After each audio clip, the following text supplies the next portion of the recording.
और मैं आज आपको अपने व्यूअर्स की भेजी कुछ सच्ची और डरावनी स्टोरीज के बारे में बताना चाहता हूं। तो अगर आपने मेरे YouTube चैनल को सब्सक्राइब नहीं किया दोस्तों, तो मेरे YouTube चैनल हॉरर मिनाटी को सब्सक्राइब करना ना भूलें, ताकि मैं और इंटरेस्टिंग और सच्ची डरावनी स्टोरीज आगे भी आप लोगों के लिए लेके आता रहूं। आगे की स्टोरीज मैं अपने व्यूअर्स के ही पॉइंट ऑफ व्यू से कंटिन्यू करूंगा दोस्तों। हाय दोस्तों, मेरा नाम प्रथम है और आज मैं आपको भारत की आर्थिक राजधानी और बॉलीवुड नगरी मुंबई की ऐसी जगह के बारे में बताने जा रहा हूं जो भारत के 10 प्रेत बाधित स्थानों में 5वें नंबर पर आता है। इसके एक डरावनी दास्तान भी जुड़ी हुई है। अगर हम लोग भगवान पर विश्वास करते हैं दोस्तों, तो शैतान पर भी ज़रूर करते ही होंगे। मुंबई के माहिम में कनौसा प्राइमरी स्कूल के पास एक ऐसी चौल है जहां परलौकिक शक्तियों को अनुभव किया गया है। यहाँ के निवासी इन रूहानी ताकतों के कब्जे में कई बार आ चुके हैं। इस चौल के बारे में वहाँ के स्थानीय लोगों का मानना है कि आज से 25 साल पहले इस चौल में सुलोचना नाम की महिला रहने आई थी। वो एक दिन रात को कुएं से पानी भर रही थी, तभी फिसलने की वजह से उसका पैर फिसल गया, जिससे वो महिला कुएं में ही गिर गई। कुएं में गिरने के कई देर तक वो मदद के लिए चिल्लाती रही, लेकिन चौल में रहने वाला कोई भी आदमी उसकी मदद के लिए ना आ सका और कुएं में पानी में दम घुटने जाने की वजह से उसकी मौत हो गई। मौत की वजह बताया जाता है कि उस कुएं के चारों ओर दीवार नहीं थी। स्थानीय लोगों का कहना है कि इस घटना के बाद उस महिला की आत्मा इस कुएं के इर्द गिर्द घूमती रहती है।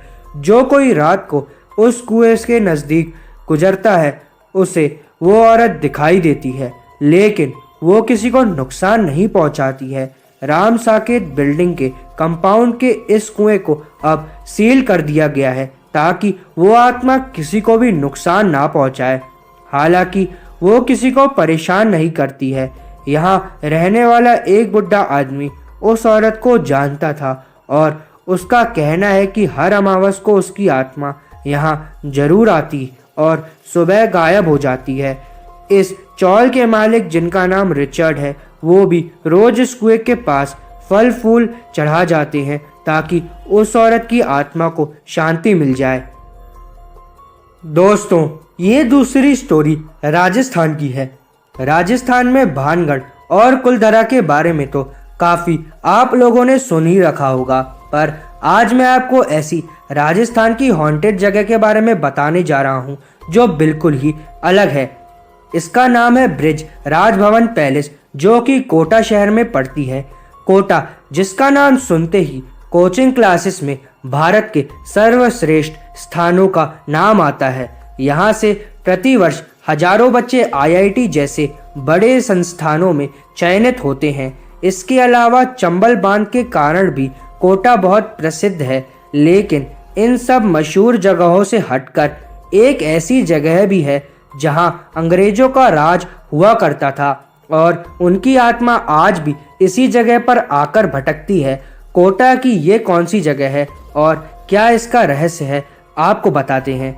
ब्रिजराज भवन पैलेस, जिसे भारत के 10 मशहूर भूतहा जगह में से एक माना जाता है, इस भवन को आज से 178 ईयर्स पहले अंग्रेजों के शासन काल में बनवाया गया था, लेकिन 1980 के बाद इस भवन को एक होटल में तब्दील कर दिया गया। इस भवन का नाम कोटा के महाराज ब्रिजराज सिंह के नाम पर रखा गया। आज भी लोग यहाँ होने वाली घटनाओं से खौफ के साए में जी रहे हैं।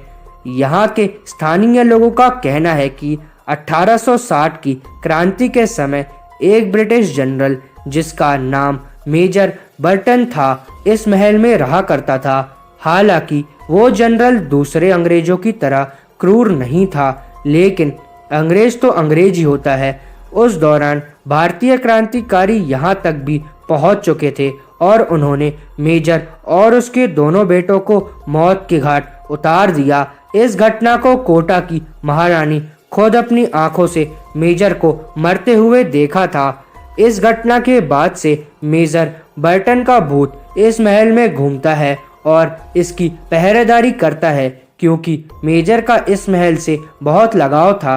यहाँ पर रात को चौकीदारी करने वाले चौकीदारों का कहना है कि कई बार अगर कोई चौकीदार ड्यूटी के वक्त सो रहा होता है तो मेजर बर्टन का भूत उन्हें तमाचे मारकर जगा देता है। सिर्फ इन तमाचों की घटना के अलावा कोई अनहोनी हुई नहीं है दोस्तों। मेजर बर्टन का भूत ना किसी को नुकसान पहुंचाता है, बस प्यारे महल की सुरक्षा में उसकी आत्मा आज भी महल पर भटक रही है। इन सभी घटनाओं में कितनी सच्चाई है ये तो केवल वहां काम करने वाले चौकीदार ही बयां करते हैं। हेलो दोस्तों, मेरा नाम शिवानी है और मैं आपको अपने शहर दिल्ली के हॉन्टेड पीपल ट्री के बारे में बताना चाहती हूँ, जो कि दिल्ली के द्वारका इलाके के सेक्टर नंबर 9 में है। जब आप कभी भी इलाके के रास्ते से गुजरेंगे तो आपको सड़क के बीच में एक तरफ एक पीपल का पेड़ दिखेगा और उसी पीपल के पेड़ के चारों ओर चबूतरा बना हुआ है। इस पीपल के पेड़ के पास एक नीम का पेड़ भी है और इन दोनों पेड़ों के आसपास आपको ढेर सारी अलग अलग भगवानों की तस्वीरें दिखाई देंगी। इस चबूतरे पर चढ़ने के लिए सीढ़ियां भी बनी हुई हैं। पीपल का पेड़ और नीम का पेड़ दोनों आपस में इतने गुथे हुए हैं कि आपको अनुमान लगाना मुश्किल हो जाएगा कि कौन सा पीपल का पेड़ है और कौन सा नीम का। यहाँ पर रात को अधिकतर कॉल सेंटर से काम करने वाले लोग गुजरते हैं और कई लोगों का मानना है कि रात में उनको पीपल के पेड़ पर कोई औरत दिखाई देती है। कुछ लोगों का तो ये भी मानना है कि वो गाड़ी के पीछे दौड़ती हुई भी नजर आती है। 2004 में इस जगह पर एक हादसा भी हुआ था। इस जगह के बारे में कई फेमस अखबारों और ब्लॉग में भी बताया गया है। इसी कारण कई लोग रात को इस रास्ते से गुजरने से कतराते हैं।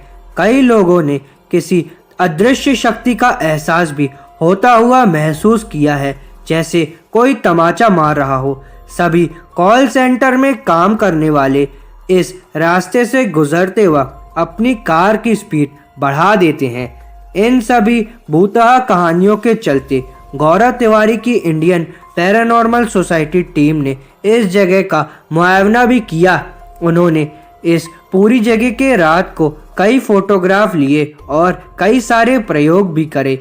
उनमें से एक फोटो में पेड़ों के बीच किसी भूतहा आकृति जैसे दिखा जो काफी रहस्यमयी दिख रहा था, और दूसरा जब उन्होंने जमीन पर राख बिछाई थी तो उन्हें किसी के पैरों के चिन्ह भी वहां पर मिले। इसके अलावा यहाँ की हवा में हल्की सी नमी थी। हालांकि उनकी टीम ने अंतिम परिणाम तो नहीं बताया, लेकिन फिर भी इस जगह पर किसी न किसी रूह का होने का आभास जरूर हुआ। तो मित्रों, इस तरह इस भूतहा पीपल के पेड़ पर रहने वाली आत्मा के बारे में हमने आपको बताया। हाय दोस्तों, मेरा नाम ओम प्रत्यानी है और मैं मुंबई में रहता हूँ। मैं एक स्टूडेंट हूँ। मेरे पापा आरटीओ ऑफिस में कर्मचारी हैं। अपने पापा की इकलौती संतान होने की वजह से मुझे काफ़ी लाड प्यार करते थे। वो मेरी हर ज़रूरत पूरी भी करते थे। कुछ समय पहले हमने अपना पुराना मकान बेचकर सिटी से थोड़ा दूर एक प्लॉट खरीदा था। मेरे पापा ने उसी पर एक मकान तैयार करा दिया। अभी हम उस मकान में रहने ही गए थे कि प्रेत आत्मा और भूतों ने हमारा जीना हराम कर दिया। एक दिन की बात है, जब मैं दोपहर में किताब पढ़ रहा था तो मेरे बेडरूम की ज़मीन पर कुछ आवाज़ें आने लगी और मुझे ऐसा लगा कि पीछे से कोई मेरे बाल खींच रहा है। फिर थोड़ी देर में ऐसा लगा कि जैसे कि ज़मीन के अंदर से कोई खुदाई कर रहा हो। वह आवाज़ इतनी भयानक थी कि मुझे बहुत डर सा महसूस हुआ। मैंने फौरन अपनी माँ को वहाँ बुलाया। हम दोनों ने वह डरावनी आवाज़ें सुनी। तभी अचानक किचन से कुछ आवाज़ आई। मैंने माँ से पूछा कि तुमने कुछ गैस पर रखा है क्या? माँ ने कहा कि कुकर में दाल पक रही है। मैं दौड़कर किचन में गया तो मेरी रूह कांप गई। कुकर हवा में था और गैस भी बंद था। ये खौफनाक नज़ारा देखकर मेरी चीख निकल गई। माँ जैसी ही दौड़कर मेरे पास आई तो दाल से भरा हुआ कुकर धड़ाम से अपने आप जमीन पर गिर गया। मैं और मेरी माँ ये सब घटनाएं देखकर डर से भर गए। दोपहर होने तक मैं और माँ मकान के बाहर गार्डन में ही आकर बैठ गए। तभी मेरे पापा घर लौट आए। हम दोनों ने घर पर घटी पूरी घटना उन्हें बता दी। पहले तो पापा माने नहीं, पर जब उन्होंने गिरा हुआ कुकर देखा तो एक दो बार जमीन से आने वाली भयानक आवाजें सुनी तो उन्हें भी विश्वास हो गया कि हमारे घर में भूत प्रेत का साया है। उस रात खौफ के साए में हम सब सो तो गए, पर रात के 3 बजते ही जमीन से आवाजें आना फिर से शुरू हो गई। पापा, माँ और मैं तीनों मेरे कमरे में वह आवाज सुनने लगे। तभी अचानक हमारे घर के गार्डन में लंबी सी परछाई दिखी। पापा फौरन दौड़कर गार्डन में गए। पापा के घर से बाहर जाते ही वह परछाई एक झटके में हमारे घर के अंदर घुस आई और हमारे पानी के मटके में सिमट कर अंदर चली गई। ये सब फिल्मी लग रहा था, पर जब रियल में ये सब घट रहा था तो हमारी जान निकल रही थी। मैं, पापा और माँ उस पानी के मटके के पास गए तो हमें उस मटके में से किसी के हंसने की आवाज़ आने लगी, और जब पापा ने मटके का ढक्कन हटाया तो अंदर का पानी उस तरह हिल रहा था जैसे कि अभी अभी उसमें किसी ने पत्थर मारा हो। अब हम तीनों घर के हॉल में आकर बैठ गए। तभी अचानक बाथरूम के पानी के नल अपने आप खुल गए। थोड़ी ही देर में हॉल की ज़मीन के नीचे से तेज तेज आवाज़ें आने लगी। अब मेरे पापा के सब्र का बांध टूट गया था और उन्हें हम सब की जान की फिक्र भी हो रही थी। उन्होंने रात में पड़ोसियों को जगा दिया और सारी हकीकत बताई। हमारे एक पड़ोसी ने ये तक कहा कि आपके पुराने ज़मीन मालिक को ये पता था कि इस ज़मीन में भूत प्रेत का वास है, तभी तो उसने यह प्लॉट इतने सस्ते दामों में आपको बेच दिया। फिर एक पड़ोसी ने कहा और यह सुझाव दिया कि आप ज़मीन खुदवा कर देख लो कि अंदर क्या भला है, शायद उसकी शुद्धि होने से सारी प्रॉब्लम दूर हो जाए। नया मकान खुदवाने के लिए पापा का दिल तो नहीं था, पर यह मामला खतरनाक था, इसलिए पापा ने अगले ही दिन 3 मजदूर बुलवा लिए और पूरे घर की ज़मीन टेस्टिंग कराकर खुदवाने का फैसला लिया। पारलौकिक गतिविधियों की जांच करता टीम ने 2 जगह बताई जहां पर काफ़ी तेज सिग्नल आ रहे थे। पापा ने फौरन उन जगहों पर गहरी खुदाई कराई। आप यकीन नहीं करेंगे, हमें उस जमीन से 2 इंसानी कंकाल मिले। हमने फौरन पुलिस को बुला लिया। पुलिस ने उन अनजान कंकालों को अपने कब्जे में लिया। प्लॉट के मालिक को उसी दिन पूछताछ के लिए थाने ले गए। खैर, उस दिन के बाद हमने अपना घर रिपेयर तो करा ही लिया, पर आज भी ये बात एक रहस्य है कि वह कंकाल कौन थे और उस जमीन के नीचे कैसे आ गए। भगवान का शुक्र है कि उस दिन के बाद हमारे घर पर कभी भी कोई भी घटना नजर नहीं आई, पर दिल में यह ख्याल हमेशा आता रहता है कि वह लोग कौन होंगे जिन्होंने हमको इतना डरा दिया। हाय दोस्तों, मेरा नाम राजीव है और मैं उत्तर प्रदेश का रहने वाला हूँ। आज मैं आपको मेरे दादाजी के साथ घटी सच्ची घटना से आपको रूबरू करवाना चाहता हूँ। ये बात आज से 30 साल पुरानी है। मेरे दादाजी एक टीचर थे और वो रोज़ाना नाव में बैठकर नदी के दूसरी तरफ दूसरे गांव में पढ़ाने जाया करते थे। मित्रों, जैसा कि आपको पता होगा कि उस समय उत्तर प्रदेश इतना विकसित प्रदेश नहीं था और आवागमन के लिए अधिकतर नावों का उपयोग हुआ करता था। एक दिन की बात है, स्कूल में एग्जाम्स चल रही थी। मेरे दादाजी इस वजह से स्कूल में काफ़ी लेट हो गए थे। सर्दी का समय था और शाम के 7 बज चुके थे। जैसा कि आप जानते हैं कि सर्दियों में अंधेरा जल्दी हो जाता है। शाम के 7 बजे भी ऐसा लग रहा था कि जैसे रात के 10 बज गए हों। स्कूल के सभी स्टूडेंट और टीचर्स 6 बजे तक निकल चुके थे। अब मेरे दादाजी और स्कूल का चपरासी दोनों ही रह गए थे।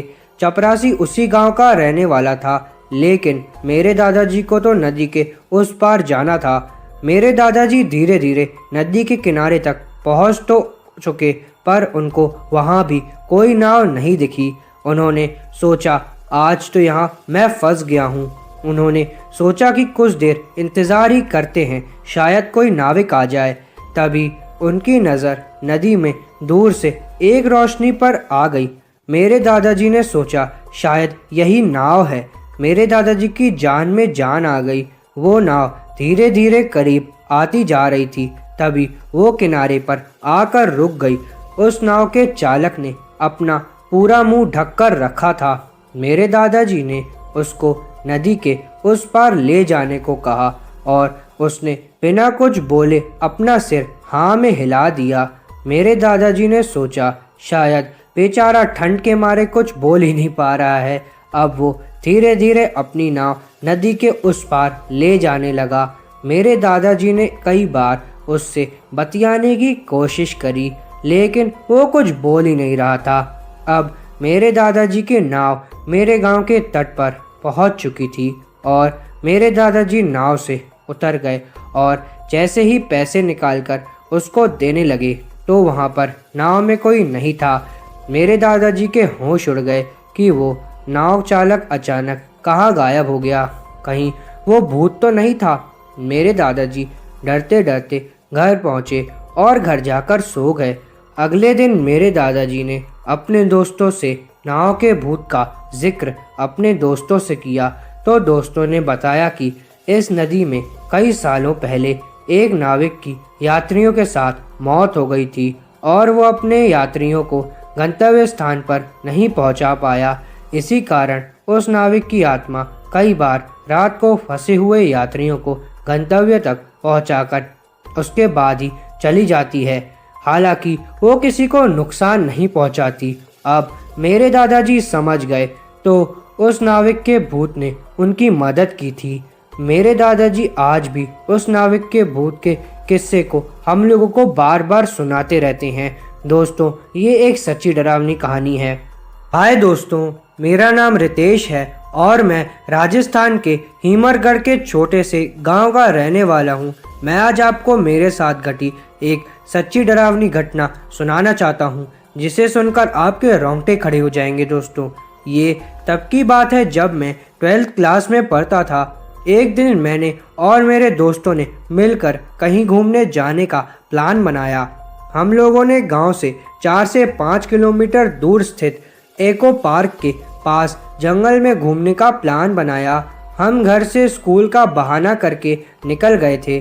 मेरे साथ मेरे 3 दोस्त मनीष, विनोद और राहुल थे। हम करीब 4 बजे जंगल के प्रवेश द्वार पर पहुंचे। दिन के उजाले में भी पेड़ों की वजह से घना अंधेरा था। उस समय जंगल में चलते गए हम लोग और हमें एक शिव मंदिर दिखाई दिया और हम वहां पर रुक गए। मंदिर में भगवान शिव की बहुत पुरानी मूर्ति लगी हुई थी। हमने दर्शन किए और मंदिर के बाहर कुछ देर बैठ गए और बातें करने लगे। बातों बातों में हमें पता नहीं चला और शाम के 7 बज चुके थे। जंगल में अंधेरा अपनी चरम सीमा पर था। मनीष ने अपना फ़ोन निकाला और उसकी टॉर्च जलाई। हम जैसे ही मंदिर से बाहर निकले, अचानक जोर से आंधी चलने लगी और थोड़ी देर बाद बरसात भी शुरू हो गई। हमने मंदिर में रुकने का सोचा और मंदिर में ही रुक गए। हमने सोचा आज तो घर पर जमकर पिटाई भी होगी हमारी। उस सुनसान जंगल में कोई भी नजर नहीं आ रहा था। केवल सियारों के चिल्लाने की आवाज़ गूंज रही थी। घंटे भर बरसात थोड़ी कम हुई और हमने वहां से निकलने का सोचा। रात के 8 बज चुके थे। हम अब भी जंगल में 3 किलोमीटर और चलना था। थोड़ी देर चलने के बाद हमें किसी औरत के जोर से चीखने की आवाज़ आई। हम बुरी तरीके से घबरा गए, लेकिन चलते रहे और चलते चलते पता चला कि राहुल तो पीछे ही रह गया है। हमने जोर से राहुल को आवाज़ लगाई, लेकिन कोई जवाब ही नहीं आया। अब हम और भी ज़्यादा घबरा गए। हम सभी दोस्तों ने राहुल को ढूंढना शुरू कर दिया। हम फिर आधा किलोमीटर पीछे गए और देखा कि राहुल वहाँ चुपचाप खड़ा था। हमने राहुल को बुलाया लेकिन वो कुछ बोला ही नहीं और चुपचाप हमारे साथ चलता गया। उसके हाथ पांव अजीब से ही लग रहे थे। हम जैसे तैसे उस जंगल से बाहर निकले और अपने घरों की तरफ रवाना हो गए। उस रात डर के मारे मुझे नींद नहीं आई। अगले दिन मैं सुबह उठकर स्कूल गया तो पता चला कि राहुल स्कूल नहीं आया। जब मैंने टीचर से राहुल के बारे में पूछा तो उन्होंने बताया कि राहुल की मौत हो चुकी है। मैं ये सुनकर दंग रह गया और मेरी आंखों से आंसू रुक ही नहीं रहे थे। मैं स्कूल से सीधा उसके घर गया और उसके माता पिता को मैंने आश्वासन दिया। जब मैंने उनसे राहुल की मौत का कारण पूछा तो उन्होंने बताया कि रात को जब वो घर आया तो उसे बहुत तेज बुखार हो रखा था और उसका शरीर लोहे की तरह तप रहा था। और हम जब उसे अस्पताल ले ही जा रहे थे तो रास्ते में जंगल में ही उसकी मौत हो गई। जब मैंने ये बात सुनी तो मुझे सारा माजरा समझ में आ गया, लेकिन मैंने उनको कुछ बताया नहीं कि कल रात को उसको जंगल में किसी रूह ने जकड़ लिया था। आज भी उसके मौत का कारण उनके माता पिता को नहीं पता दोस्तों, और मैं ये सोच कर मुझे बहुत डर लगता है। हेलो दोस्तों, मेरा नाम मानसी है और मैं मुंबई की रहने वाली हूँ। ये मेरे साथ तब सच्ची घटना हुई थी जब मैं 10th क्लास में थी। हमारे स्कूल ने मैसूर में घूमने का एक प्रोग्राम बनाया था। हमको उस दिन सुबह 10 बजे स्कूल बुलाया गया था। उस ट्रिप के लिए हमारे स्कूल ने 12 गाड़ियों को बुक किया था। हमारी गाड़ी सबसे आखिरी में खड़ी थी। हम सारी सहेलियां गाड़ी में बैठ चुकी थी। कुछ ही देर में गाड़ी रवाना होना बाकी थी। हम सारी सहेलियां रास्ते में गाते गुनगुनाते हंसते खेलते जा रहे थे। हमको रास्ते में एक घने जंगल से गुजरना पड़ा। उस रास्ते पर दूर दूर तक कोई इंसान का नामो निशान भी नहीं था। उस रास्ते से गुजरते वक्त मुझे अजीब सी घुटन महसूस होने लगी। हमारी गाड़ी उस रास्ते से गुजरते वक्त जंगल के बीच में अचानक पंक्चर हो गई। हमारी गाड़ी को वहीं रोकना पड़ा। हमारी मैडम ने हमें गाड़ी से नीचे उतरने को कहा। हम सारी सहेलियां गाड़ी से नीचे उतर गईं।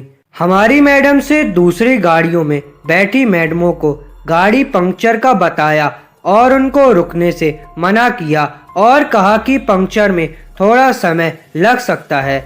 नीचे उतरने के बाद ड्राइवर ने हमें बताया कि यहाँ से 200 मीटर की दूरी पर एक छोटा सा ढाबा है। आप सभी लोग वहाँ जाकर चाय नाश्ता कर लीजिए और मैं गाड़ी का टायर बदल देता हूँ। हमारी मैडम बस के पास खड़ी रहीं और हम 50 लड़कियाँ पैदल चल पड़ीं। वो जंगल इतना घना था कि केवल जंगली जानवरों की आवाज़ें सुनाई दे रही थी। सभी उस ढाबे पर पहुँचे। वहाँ से बूढ़ा सा आदमी चाय बना रहा था। उसे देखकर मुझे एकदम से चक्कर जैसा महसूस हुआ और मैंने उससे नज़रें हटा ली।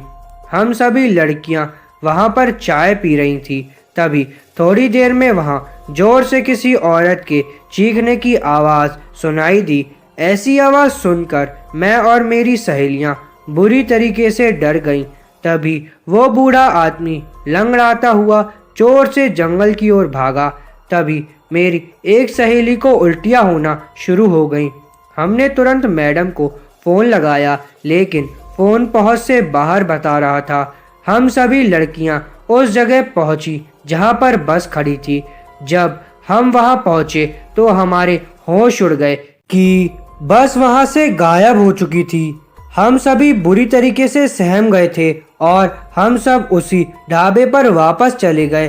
वो बूढ़ा आदमी भी वापस आ चुका था और उसने बताया कि अक्सर इस जंगल में ऐसी चीखें आती रहती हैं और मुझे जंगल में कोई मिलता ही नहीं। उस बूढ़े आदमी की बात सुनकर हम और भी ज़्यादा डर गए। तभी अचानक हमारी बस आ गई और हम सारी लड़कियां बस में बैठ गईं। हमने मैडम से पूछा कि बस कहाँ गायब हो गई थी, तो मैडम ने कहा टायर को बदल दिया था, लेकिन डीजल भरवाने के लिए पीछे के पेट्रोल पंप पर गए हुए थे। ये सुनकर हमारी जान में जान आ गई। मेरी सारी सहेलियां उस बूढ़े आदमी को बाय बाय कर रही थी। थोड़ी देर चलने पर मैंने जैसे ही पीछे मुड़कर देखा, ढाबा धंस गया था। मैं जोर से चिल्लाई और ड्राइवर को सब कुछ बताया और ड्राइवर ने गाड़ी मोड़कर उस ढाबे तक वापस गए। गाड़ी से नीचे उतरकर देखा तो ढाबा तो पूरी तरीके से नष्ट हो गया था, लेकिन वो बूढ़ा आदमी गायब था और कहीं भी नजर नहीं आ रहा था। हम सभी फिर से बस में बैठकर रवाना हो गए। मैं गाड़ी में पीछे की तरफ देख रही थी और मुझे उस ढाबे के पास पेड़ के पत्तों से लहराती सफ़ेद आकृति प्रकार की कुछ दिख रही थी। तभी ड्राइवर ने बताया कि इस जंगल में हमेशा कुछ न कुछ अजीब घटनाएं होती रहती हैं, जिसकी असलियत कोई जान ही नहीं पाता। हम सुरक्षित मसूर पहुंच गए मित्रों। हालांकि मुझे इन सब चीज़ों का पहले भी बहुत बार आभास हो चुका है, लेकिन ये पता नहीं था कि हकीकत कब बन जाएगा। आज भी मैसूर ट्रिप की घटना को याद करते ही मेरे रोंगटे खड़े हो जाते हैं दोस्तों। नमस्कार दोस्तों, मेरा नाम रमन है और मैं मध्य प्रदेश का रहने वाला हूँ। आज जो मैं किस्सा आपको बताने जा रहा हूँ वो अस्पताल का है। सारे कस्बे के लोग इस अस्पताल को भूतिया अस्पताल के नाम से जानते हैं। इस अस्पताल का असली नाम विक्टोरिया अस्पताल है। इस अस्पताल को आज से करीबन 100 साल पहले अंग्रेजों ने बनवाया था। उस अस्पताल के सामने एक कब्रिस्तान भी है। मेरे दादाजी ने मुझे बताया था कि आज से 60 साल पहले इस अस्पताल में ऑपरेशन के दौरान एक लड़की की मौत हो गई थी। तब से उस लड़की की आत्मा उस अस्पताल में ही भटकती है। रात ढलते ही कोई भी इंसान उस रास्ते से नहीं गुजरता, क्योंकि उस लड़की की आत्मा निकलने वाले लोगों को परेशान करती है। हालांकि मैं दादाजी की बताई कहानियों में ज्यादा विश्वास करता नहीं हूँ। एक रात मैं अपने 2 दोस्त के साथ अंकित और राजू को बाइक पर बिठाकर घुमा रहा था। तभी मेरे एक दोस्त ने मुझे विक्टोरिया अस्पताल वाले रास्ते से चलने को कहा। हम में से कोई भी ज्यादा भूत प्रेतों पर विश्वास नहीं करते थे और हमने उस रास्ते पर जाने का पक्का कर लिया। उस समय रात के 10 बज चुके थे। हम तीनों ने ये बात अपने परिवार वालों को नहीं बताने का वादा किया और उस रास्ते पर निकल पड़े। जैसे ही हम उस रास्ते से निकले, रास्ते पर रेत होने की वजह से हमारी बाइक फिसल गई और हम तीनों धड़ाम से दूर जाकर गिर गए। गनीमत थी कि हम लोगों को कोई चोट नहीं आई। बाइक चला रहे मेरे दोस्त अंकित ने बोला कि उसका बैलेंस तो बराबर था, फिर ये बाइक कैसे फिसल गई। हालांकि वो थोड़ा सा डर चुका था। मेरे दूसरे मित्र राजू ने बाइक चलाने को कहा। अब राजू बाइक चला रहा था। हम 1 किलोमीटर ही चले होंगे कि अचानक हमारी गाड़ी का टायर पंक्चर हो गया और गाड़ी की स्पीड तेज होने से गाड़ी फिर से पिछली बार से भी ज़्यादा दूर फिसलती हुई गिरी। इस बार हमें कोहनियों और घुटनों पर थोड़ी चोट आई थी। अंकित फिर से बोला कि इस जगह में ज़रूर कुछ गड़बड़ है, हम लोग वापस उल्टे चलते हैं। लेकिन मैंने और राजू ने उसकी बात नहीं मानी और बाइक उठाकर पैदल चलना शुरू कर दिया। हम थोड़ी दूर ही चले होंगे कि अचानक किसी लड़की के चीखने की आवाज़ सुनाई दी। ये सुनकर हम रुक गए और अंकित बोला, यार तुम लोगों ने चीखने की आवाज़ सुनी क्या? हमने उसकी बातों को अनसुना कर जानवर की आवाज़ होगी ऐसा कह दिया। 5 मिनट चलने के बाद फिर वही चीख सुनाई देने लगी। इस बार तो हम दोनों भी थोड़ा डरने लगे थे। हम तीनों ने वापस चलने के बारे में सोचा, लेकिन हम रास्ते के बीच में फंस चुके थे। पीछे चलने में 3 किलोमीटर और आगे चलने में 2 किलोमीटर बाकी थे। हम लोगों ने आगे जाने का ही सोचा। थोड़ा आगे चलने पर हमें बरगद के पेड़ के नीचे एक औरत दिखाई दी। इतनी रात को अकेली औरत को देखकर हमारे रोंगटे खड़े हो गए थे। हम लोगों ने पीछे मुड़ने का सोचा तो तभी वो बूढ़ी औरत चिल्लाई, बेटा रुको, मुझे हाईवे तक का रास्ता बता दो। हमने पूछा कि इतनी रात को आप इस रास्ते से कैसे निकल रही हो? तो उस बुढ़िया ने कहा कि मैं पड़ोस के गांव की रहने वाली हूँ और मेरे पास पैसे नहीं हैं, इसलिए मैं पैदल ही निकल पड़ी। हाईवे के उस पार मेरा गांव है। हमने उस बुढ़िया की बात पर विश्वास कर लिया और आगे निकल पड़े। रास्ते में बुढ़िया हमसे सारी बातें पूछने लगी। बुढ़िया हम तीनों के पीछे चल रही थी और हम तीनों दोस्त अपनी बातें कर रहे थे। तभी राजू बोला कि लो माँ जी, आपका रास्ता आ गया। और वो जैसे ही पीछे मुड़ा तो वहाँ पर कोई था ही नहीं। हम तीनों की तो सिट्टी पिट्टी गुम हो गई। हम बाइक को धक्का मारते हुए जोर से भागने लगे। भागते भागते अंकित ठोकर खाकर गिर गया और हमें जोर से चीखें सुनाई दी। हमने भी बाइक को वहीं पटक कर अंकित को साथ लेकर दौड़ने लगे और अस्पताल के पास पहुंच गए। ये सब घटित होते 12 बज चुके थे। हम पसीने से तरबतर हो गए थे और कब्रिस्तान पार करके एक मंदिर में रुक गए, क्योंकि अगर बिना बाइक के घर जाते तो जूते पड़ते, इसलिए उस मंदिर में ही रुक गए और सुबह होते ही बाइक लेकर अपने अपने घर आ गए और घर वालों दोस्तों को यहाँ रुकने का बहाना बना दिया। उस रात के बाद से हमें उस रास्ते पे कभी नहीं गए। मुझे आज भी सपने में वो भूतिया बुढ़िया और चीखने की आवाज़ें आती हैं दोस्तों।